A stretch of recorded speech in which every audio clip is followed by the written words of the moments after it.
어떤 사람이 이사를 했습니다. 이삿짐을 정리하다 보니까 집에서 키우던 강아지가 보이지 않는 거예요. 그래서 차를 타고 동네를 돌았습니다. 몇 바퀴 아무리 돌아도 개가 보이지가 않아요. 그래 이제 집 근처에 이웃사람에게 물었습니다. 혹시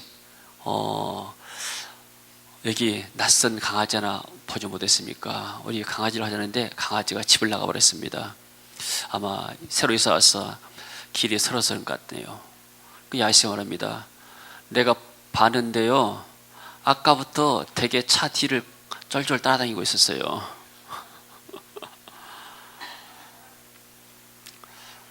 자, 오늘 제목은 나를 따라합니다. 이 개들은 주인에게 충성하고 주인을 잘 따르게 되죠. 진도에 가게 되면은 백구상이라는 그러한 동상이 있대요. 어떤 할머니가 집에서 키우던 진돗개를 팔았습니다. 이 팔린 이 개가 대전으로 팔려갔는데 7개월 만에 이 개가 그 집으로 되돌아왔어요. 진도에서 대전까지는 300km가 됩니다.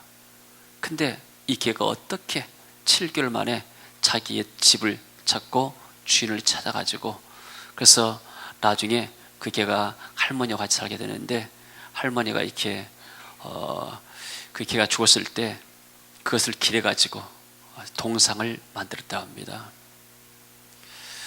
오늘 주님께서 우리에게 말씀하시기를 나를 따르라 이렇게 말씀하십니다. 특별히 이것은 베드로에게 하신 말씀인데, 오늘 이 말씀을 통해서 우리에게 하나님께서 은혜를 줄 줄로 믿습니다. 자, 베드로는 당시에 사회적으로 보게 되면 성공한 사람이 아니었어요. 어떤 애국 여자가 방송에 나와가지고 어떤 키가 좀 작은 사람을 가리켜서 루저라고 말했습니다.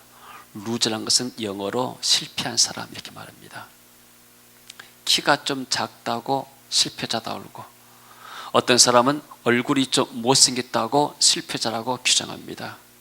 어떤 사람은 돈이 많은 사람은 성공한 사람이고 돈이 좀 적은 사람은 실패자라고 말합니다. 사람들은 외모를 가지고 따집니다. 그런 외모로 볼 때는 베드로는 분명히 어떤 당시에 인정받는 그러한 성공자는 아니었습니다. 더구나 엘리트도 아니었습니다. 그는 부자도 아니었고 가난한 시골 마을에 살았습니다. 서울 사람, 도시 사람도 아니고 그야말로 이 갈릴리 어촌의 사람입니다.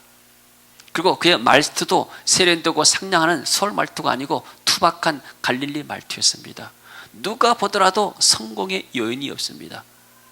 그가 할 수 있는 것은 바닷가에 나가서 밤에 나가서 고기 잡는 것밖에는 할 일이 없는 거예요. 그래서 이 고기 잡는 것이 생업이고 고기 잡는 것이 이 사회의 모든 것을 거는 그러한 일이었습니다. 그런데 이 베드로가 어느 날 밤에 가서 고기를 잡는데 세상에 한 마리도 잡지를 못한 거예요. 여러분, 사업을 하는데 장사를 하는데 하루는 손님이 그렇게 많던 손님들이 하루는 또 끊어져가지고 아무도 없어 봐요. 일주일 없어 보고 한 달 동안 없어 봐요.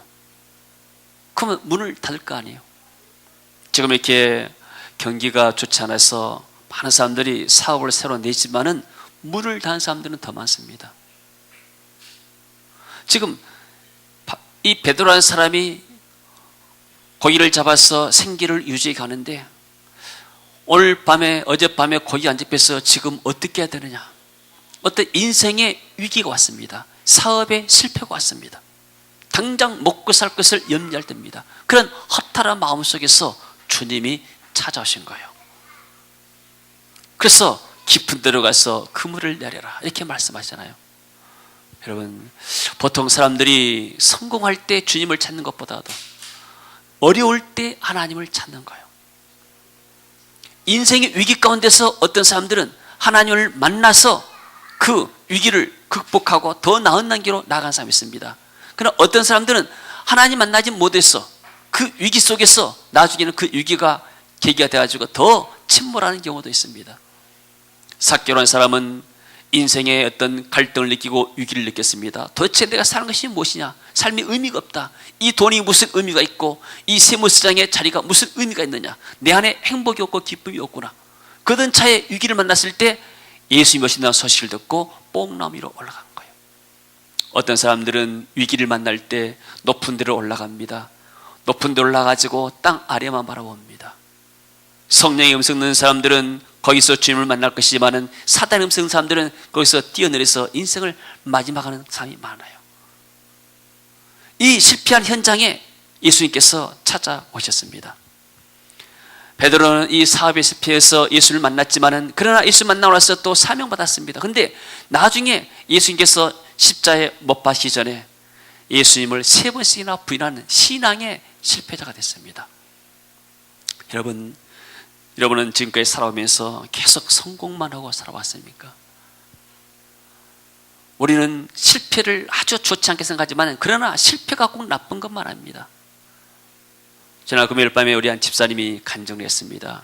이 집사님은 이렇게 잘 나가시다가 어떤 일에 좀 이렇게 잘못 투자해가지고 많은 것을 상실해 버렸습니다. 그때 위기가 오고 몸에도 이렇게 병도 오고 정말로 이렇게 절망감에 있었을 때 그때 다시 주님을 새롭게 만나가지고 새롭게 도약하는 그런 기회가 됐다고 간증을 했습니다. 그때 주님 만나지 못하게 되면 어떤 사람들은 더 깊은 수렁 가운데로 빠져드는 거예요. 저는 5.18 사건 때 전남대학교 3학년 학생이었습니다. 그 5.18 때 많은 사람들의 죽음을 목격했습니다. 그래서 어떤 내 인생에 25살 동안에 25년 동안에 인생에 어떤 충격을 받았어요. 그러고 나서 내가 5.18 끝나서 6월달부터 제가 교회를 다녔습니다. 그 어떤 내가 경험했던 그 충격, 어떤 현장들이 내 삶을 어떤 바꿀 수 있는, 전환할 수 있는 계기가 된 것이에요. 여러분, 우리가 실패를 통해서 주님을 만나게 되고 주의 음성을 듣고 나게 되면 놀라운 우리 삶의 변화가 있을 줄로 믿습니다.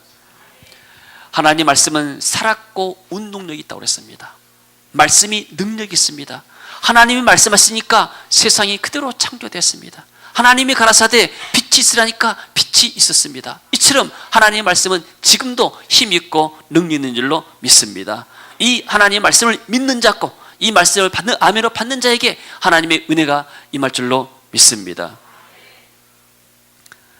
그래서 하나님의 말씀을 받는 사람들은 생명 얻고 새로운 힘을 얻게 되죠. 자, 오늘 본문에 보니까 지금 예수님께서 베드로에게 다시 나타났어요. 베드로는 3번씩이나 예수를 부인한 사람이에요. 나는 예수님을 모른다. 내가 어떻게 저 사람과 같이 있었겠느냐. 나는 저 예수를 모른다. 바로 예수님이 바로 앞에 있는데도 불구하고 예수님을 부인했던 사람이에요. 그런 베드로에게 주님이 찾아오셨습니다. 그래서 묻습니다. 요한의 아들 시몬아, 내가 나를 이 사람들보다 더 나를 사랑하느냐? 이 다른 제자들이 나를 사랑한 것보다도 네가 나를 더 사랑하느냐? 옛날에 베드로는 어떻게 말했는가? 나는 주님을 결코 내가 배반하지 않겠습니다. 마태복음 26장 33절 보니까 너희들이 다 나를 이렇게 버리고 도망할 것이다니까. 베드로가 가로되 모두 주를 배반할지라도 나는 결코 버리지 않겠습니다. 모든 사람들이 다 예수님을 따른다 할지라도 나는 떠나지 않겠습니다. 35절 보니까 내가 주와 함께 죽을지언정 주를 부인하지 않겠나이다. 호언장담했던 사람이에요. 그래서 주님 다시 한번 묻습니다. 요한의 아들 시몬아, 내가 나를 사랑하느냐? 사실 이 시몬 이름을 베드로로 고친 것이 예수님이 잘했는데 베드로라고 부르지 않았어요. 왜니까 지금 베드로는 반세란 말인데 이 반세란 이름답게 살지 못했고 흔들려 버렸습니다. 갈대처럼 그 신앙이 흔들렸잖아요. 그래서 그의 이름을 불러준 거예요. 요한의 아들 시몬아, 내가 나를 사랑하느냐? 베드로가 자신 있게 그렇습니다. 내가 주님을 이 모든 사람보다 더 사랑한다고 자신 있게 말할 수가 없는 거예요. 내가 주님을 사랑하는 줄 주님은 아시지 않습니까? 주님은 전지전능하시기 때문에 내가 주님을 사랑하는 마음을 주님은 아실 거 아닙니까?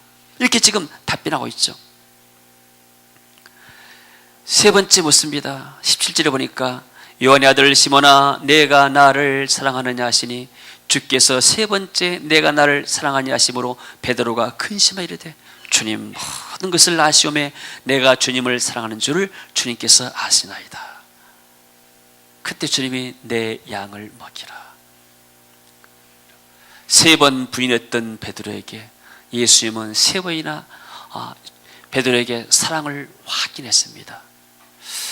여러분, 왜 주님은 이렇게 말씀하지 않았을까요? 베드로야, 내가 십자가 지기 전에 신문당하고 고문당할 때 나를 세 번이나 부인해서 내가 마음이 너무나 섭섭했다.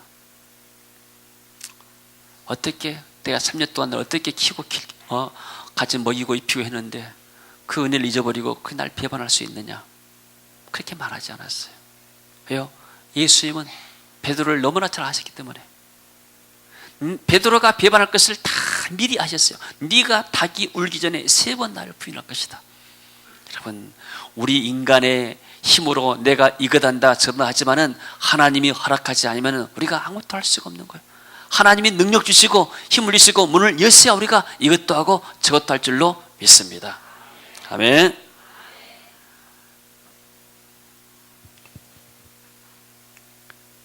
사랑은 무엇이라 했습니까? 사도 바울은 말할 때 사랑은 오래 참고 온유하고 성내지 아니하고 악한 것을 생각하지 아니하고. 저는 생각해 봅니다. 주님께서 왜 베드로에게 사랑하냐고 물었을까? 다시는 너는 나를 배반하지 말고 충성해라.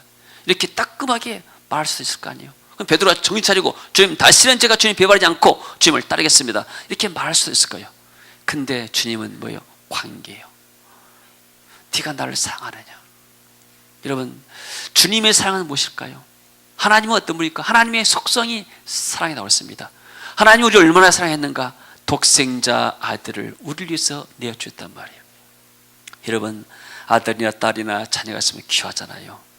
이 자녀를 온수를 위해서 내놓겠습니까? 내 사랑하는 아들을, 내 사랑하는 딸을, 목숨을 다른 온수를 위해서 내어주겠습니까? 그럴 사람이 없는 거예요. 인간의 생각으로서는 상상할 수 없고 이해할 수 없는 그 하나님의 사랑이에요. 그러나 하나님은 우리를 너무나 사랑하시기 때문에 그 독생자 아들 예수님까지 이 땅에 내려보셔서 그 생명의 피를 흘리게 만들었습니다. 십자가 지게 만드셨습니다. 그리고 와서 우리를 구속해 주셨습니다. 근데 우리는 이것을 너무나 잘 깨닫지 못해요. 너무나 가볍게 여기는 겁니다. 여러분, 우리가 하나님 만나지 않게 됐으면 우리나라 민족이 어떻게 되겠습니까? 우리 개인이 어떻게 되겠습니까? 오늘 아침도 이렇게 거리에 보니까 관광차가 다 이렇게 받쳐져 있고요. 그 안에 어떤 사람들이 등산복 차림으로 올라가고 아래에서는 짐에다가 먹을 거 잔뜩 실어 넣는 그런 광경이 보여요. 하나님 보는 사람들은 뭐 할 거예요? 이 세상 늙어지면 못 놀기 때문에 젊어서 부지런히 놀아야지. 여기도 하고 저기도 하고 먹고 싶은 거 다 먹고 누려야지. 이게 세상 사람들이란 말이에요. 그러나 오늘 여기 나와서 예배드리는 여러분들 다 하나님을 사랑해서 하나님께 예배를 온 줄로 믿습니다. 하나님이 먼저 우리를 사랑하셨기 때문에 그 응답으로서 우리가 오늘 주의 날을 거룩하게 여기고 하나님께 영광을 돌린 줄로 믿습니다. 자, 주님께서 말씀하십니다. 뭐랍니까? 주님께서 사업에 실패한 베드로에게 나를 따르라고 말씀합니다. 18절에 보니까 내가 진실로 진실로 내게 이르노니 내가 젊어서는 스스로 띠띠고 원하는 곳으로 다녔거니와 늙어서는 내 팔을 벌리니 남이 내게 띠띠우고 원하지 않는 곳으로 데려가리라.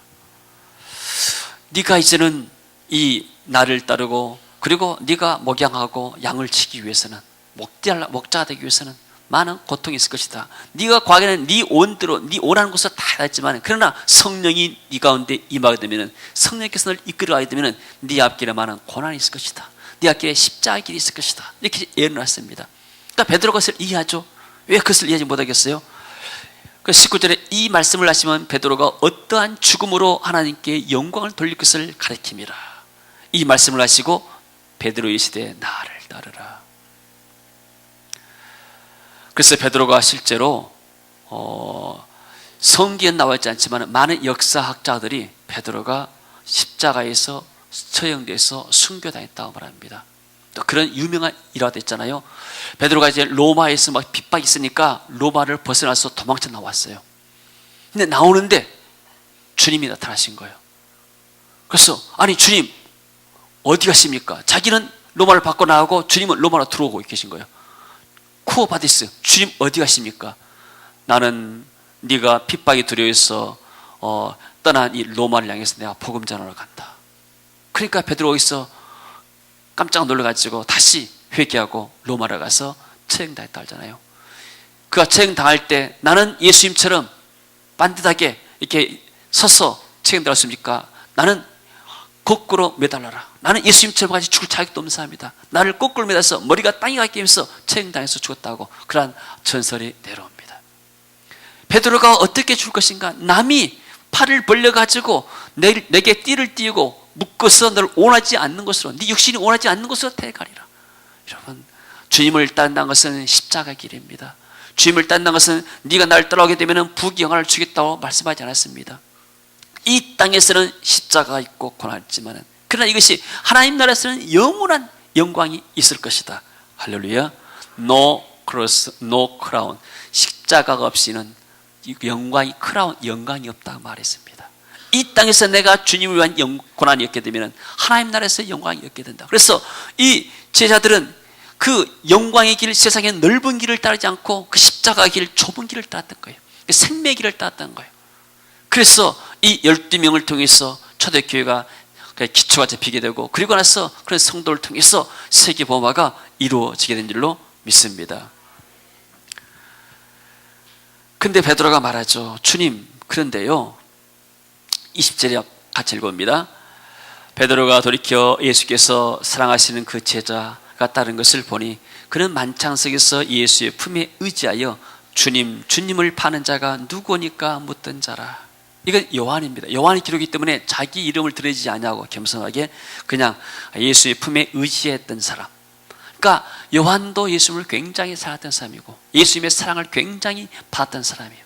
요한이 얼마나 이렇게 예수님을 사랑했는지, 다른 사람들은 다 식탁에 앉아 먹는데 요한은 예수님의 품에 이렇게 기대가지고 같이 앉아서 먹는 사람이에요. 여러분 이렇게 아버지나 어머니 품에 이렇게 기대 앉아서 이렇게 밥 먹고 그런 사람 있습니까? 나이 들어가지고 성인들이, 어린아이나 그렇지. 근데 요한은 그만큼 주님의 사랑을 했고 주님의 사랑받은 사람입니다. 베드로가 궁금합니다. 나는 그렇게 처형당하고 십자가 고난을 받을 것 같지만은, 그러면은 예수님, 요한은 앞으로 장래가 어떻게 될 것입니까? 궁금하잖아요. 그때 예수님께서 뭐라고 말씀하십니까? 21절에 이에 베드로가 그를 보고 예수께 여짜오되 주님, 이 사람은 어떻게 되겠사옵니까? 예수께서 이르시되 내가 올 때까지 그를 머물게 할지라도 내게 무슨 상관이냐? 재림 때까지 내가 살려준다 하더라도 너하고는 무슨 상관이 있느냐? 내게 무슨 상관이야? 너는 나를 따르라. 한국 사람들은 남의 일에 콩나라 밤나라에게 남의 일에 말해 말해요. 제가 이게 97년도에 LA에 가보니까 강주 사람입니다. 어디 이렇게 회사에 근무하다가, 관공서인데 회사에 근무하다가 그만두고 이민 와가지고 LA 한쪽에서 가게 내가지고 피자집을 운영해요. 피자집 만들고 사람들 배달 다니고 하는 건데 보니까 조그만 평수예요. 내가 볼 때는 한국에서 이렇게 회사 다니면서 사는 것이 훨씬 더 활발하고 좋을 것 같은데, 물어봤습니다. 아니, 미국 이렇게 와서 한 것이 좋습니까? 그러니까 이 사람이 뭐라 하냐면은 굉장히 편하다는 거예요. 뭐가 편합니까? 한국도 이렇게 살기 좋고 그러는데, 근데 간섭한 사람 없고 누가 나에게 이래라 저럴 사람 없으니까 너무나 편하다는 거예요. 그러니까 옷을 아무리 이렇게 반바지 입고 다니고 슬리퍼 입고 다녀도 아무도 이렇게 다른 사람들이 이렇게 관심 두지 않으니까 너무 좋다는 거예요. 한국 사람들은 어떤 인간관계가 너무나 많습니다. 사람들이 만나면 이 사람 어쨌다 저 사람 어쨌다. 저는 그것을 어렸을 때 많이 체험해서, 동네에서 이렇게 사랑방이, 우리 그 집이 좀 커가지고 겨울 되게 되면은 동네 아낙들이 전부 다 모여들어요. 할머니, 아주머니 다 모여들어가지고 나는 이제 추우니까 뭐 거실도 없고 뭣도 없으니까 아름하게 앉아서 이렇게 누워서 이렇게 있으면은 뭐 만화책이나 보고 있고 있으면은 그 아줌마들 하는 일 다 들립니다. 고구마 썰어 먹으면서 이렇게 하는 거 보게 되면은 저 우찌부터 덮어가지고 저 아래쪽까지 전부 다 입방아 찍는 거예요. 그때 내가 결심했어요. 나는 절대 이러면 안 되겠구나. 왜 사람들이 저렇게 아줌마들이 나이가 들어가지고 저 입방아를 찍고 다니는가. 자기 할 일은 하지. 근데 이제 베드로가 지금 있단 말이에요. 아니 나는 그날지라도 요한은 어떻게 되겠습니까? 베드로가 아니 내 교회는 이렇게 되는데 알겠는데 저 요한의 교회는 어떻게 되겠습니까? 이 사람아, 남의 교회 걱정 말고 네 교회나 걱정해라. 네 앞길이나 걱정해라. 너는 나를 따르라. 여러분, 주님께서 내게 어떤 일을 명하셨는가 중요한 거예요. 아멘. 교회에서 저 사람은 어떤 일을 하고 이 사람은 어떤 일을 하는데 나는 뭔가, 그것이 아니고 내가 할 수 있는 일은 무엇인가. 주님은 나에게 어떤 일을 원하시는가. 그 일을 내가 찾아 하면 되는 겁니다. 할렐루야. 주님은 뭐라고 말씀하세요? 요한의 일은, 요한은 지가 일해서 지 나름대로 상 받고 할 일이지 요한과 주님과의 문제지 왜 네가 간섭하느냐. 여러분, 심판은 전부 다 보상과 심판과 모든 것은 전부 다 개인적이라는 사실이에요. 그래서 베드로가 더 이상 말을 할 수가 없는 것이죠. 너는 나를 따르라. 정치인들을 따르는 사람 있잖아요. 옛날 몇 개 정부에서 일했던 사람들 정권이 바뀌고 나면은 감옥 간 사람들이 많아요. 그때 뭐 한 5년 동안 집권할 때는 왕년, 그들이 세상이죠. 정권이 바뀌고 나면은 또 그 사람들이 이렇게 어려움당하고 감옥 간 사람 많아요. 정치인 따라가도, 잘 나가는 정치인 따라가도 그게 안전하지가 않아요. 옛날 광주에 좀 좋은 신기하 국회의원이라고 좋은 분이 있었어요. 삼선하고 부부가 다 법대 출신이고 굉장한 사람이었습니다. 상당히 유망한 사람이었어요. 근데 이분이 저기 수행원들 데리고 비서들이나 또 같이 일하는 사람 데리고 괌인가 어디로 비행기 타고 이렇게 좀 자기들 하는 어떤 이렇게 세미나 같이 수련회 갔던 모양이에요. 비행기 떨어졌잖아요. 수행했던 사람들 다 죽었어요.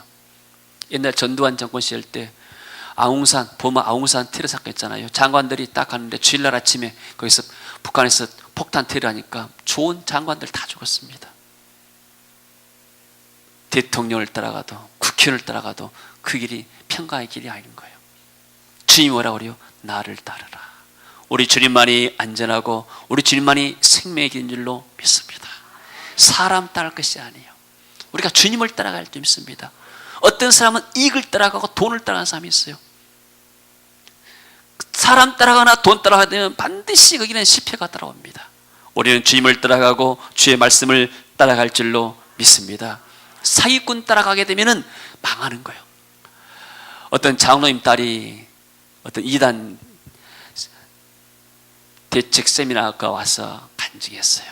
대학생인데 똑똑한 아이인데 어떤 간증을 했는가.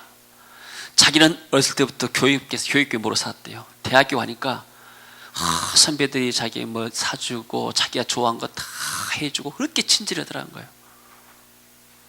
전 이단지도 모르고. 그래서 이 사람 저 사람, 그러니까 그 한 사람 주변에 10사람이 포위해 본 거예요. 이 사람은 나와 저 사람만 나와. 그러니까 대학 가게 되면 처음에 대학 가면 새로운 세계 때인데 거기다가 이제 선배도 하게 되면 대단하잖아요. 그러니까 선배들이 거 따라보니까 어느 날 어디 한번 가자는 거예요. 그래서 하도 잘해주니까 거둘 수 없으니까 따라갔대요. 따라가니까 처음에는 뭐 이렇게 일반적인 이야기 하면서 나중에는 교회를 비난하고 목사를 비난하더라는 거예요.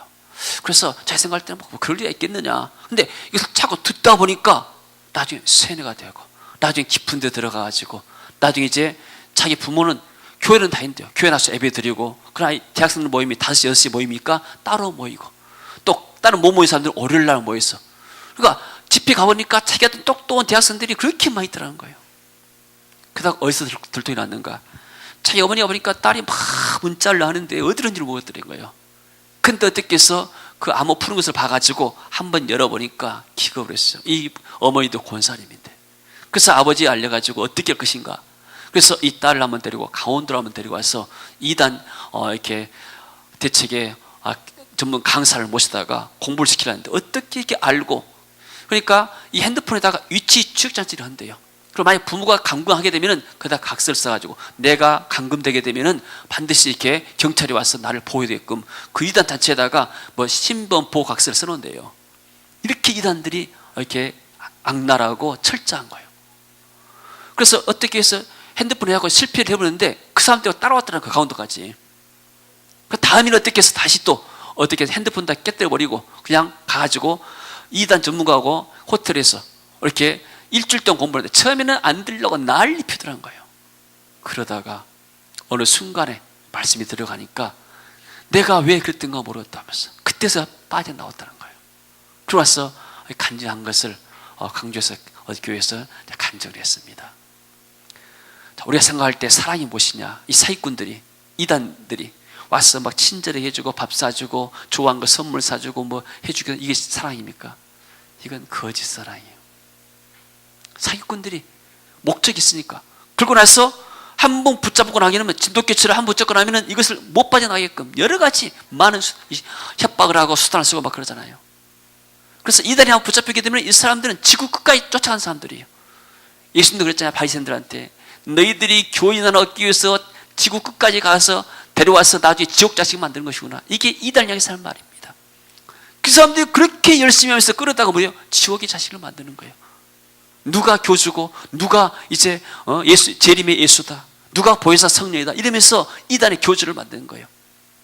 사람이 신이 될 수가 없는 거예요. 우리를 구원하실 일은 이 땅에 오신 예수님, 부활하셔서 다시 살아서 지금 보좌 옆에 계신 주님께서 우리의 참된 주인이시고 우리가 따라야 할 주님인 줄로 믿습니다. 우리가 누구를 따라가는가? 사람 따라가지 말고, 돈 따라가지 말고, 세상 따라가지 말고, 이단 따라가지 말고, 우리가 우리의 영원한 생미 되신 주님을 따라갈 줄로 믿습니다. 그래서 우리는 이 주님을 따르는데 필수적인 두 가지였어. 첫째는 주님을 사랑하는 것. 네가 나를 사랑하느냐? 여러분, 사랑하면, 내가 주님을 사랑하는지 어떻게 할까요? 여러분, 자식을 어떻게 사랑합니까? 아깝지가 않아요. 자식에게 학비 주는 것, 먹여주는 것 아까워서 벌벌 떠는 부모가 있습니까? 못 잊어서 아깝잖아요. 사랑은 주는 거예요. 사랑은 아낌없이 주는 거예요.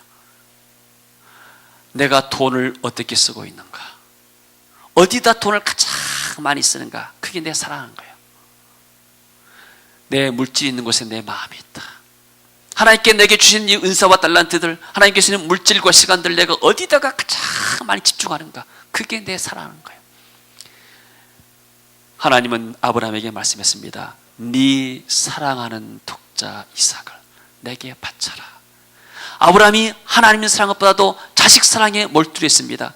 여러분, 성경에 사랑이란 말이, 우리나라 사랑이란 말이 아브라함 할 때 창세기 20장에 처음 쓰였단 말이에요.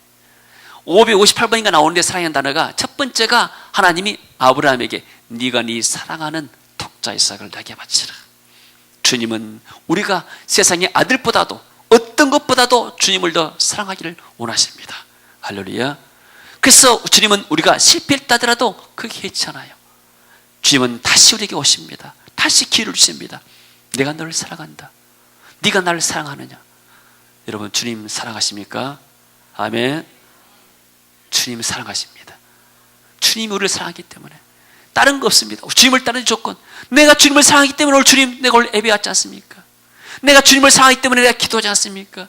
내가 주님을 사랑하기 때문에 주의 사랑을 내가 실천하기를 원합니다. 여러분, 하나님이 우리를 이렇게 사랑했습니다. 이 사랑을 얼마나 깨달아가는가? 자꾸 우리는 세상 보고 자꾸 다른 헛소리 듣고 자꾸 이상한 소리 듣다 보니까 믿음이 떨어지고 믿음이 상실하는 거예요. 그래서 한번 이단에 그런 빠져버리게 되면 몸에 영혼의 독소를 얻는 것 같아요. 그러니까 이 사람이 뭐라 하니까 이 딸이 교회 가게 되면 말씀이 안 들어온다는 거예요. 왜요? 하도 받았던 것이 세뇌돼가지고 거짓말이야 듣지 마 한다는 거예요. 이게 여러분, 사람 만나가지고 어떤 사람이 만나야 되는가? 이 사람 만나면 막 힘이 생겨요. 내 기도를 좀 더 해야 되겠구나. 내 신앙생활을 좀 더 이렇게 해야 되고, 이 사람도 말씀도 많이 보고 기도도 하고 막 이렇게 전도도 하는데 좀 더 해야 되겠구나. 내 안에 어떤 동기부여가 돼야 돼. 그런데 그 사람 만나고 나면은 막 교회도 가기 싫어버리고 설교도 듣기 싫어버리고 예배도 듣기 싫어버리게 되면 이게 하나님의 삶이 아니란 말이에요. 우리는 교회를 사랑하고 주님을 사랑한 거예요. 주님이 이 교회를 주의 핏값 주고 사신 교회라고 그랬습니다. 생명 주고 사셨어요. 그래서 교회를 사랑하는 사람, 이 땅에서 하나님이 구원의 손길을 청와대를 통해서 하지 않고 동사무를 통해서 하지 않고 경찰서를 통해서 구원의 손길을 베풀잖아요.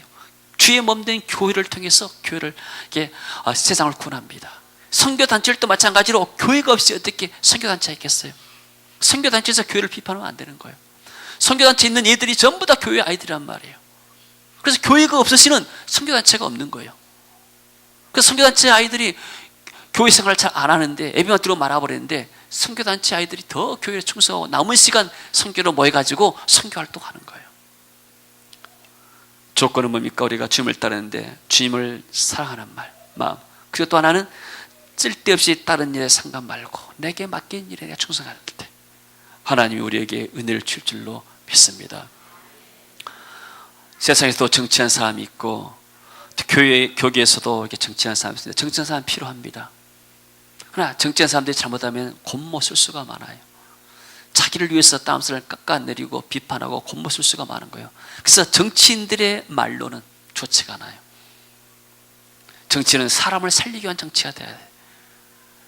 마찬가지로 우리가 사람을 만나는 것도 사람을 살리기 위해서, 불신자를 만나는 것도 그 사람을 살리기 위해서 하나님께 내게 맡겨진 사명 따라서 내가 내 사명만 감당하라면 나는 되는 겁니다. 하나님이 우리 각자에게 은혜를 주셨습니다. 우리를 사랑하셨습니다. 이번 주 우리가 주의 음성을 듣고 주님을 따른 복된 주간 되시기를 축원합니다. 내가 주님을 따를 때 주님께서 나의 모든 앞길을 인도하시고 축복할 줄로 믿습니다. 우리 다 같이 한번 일어서서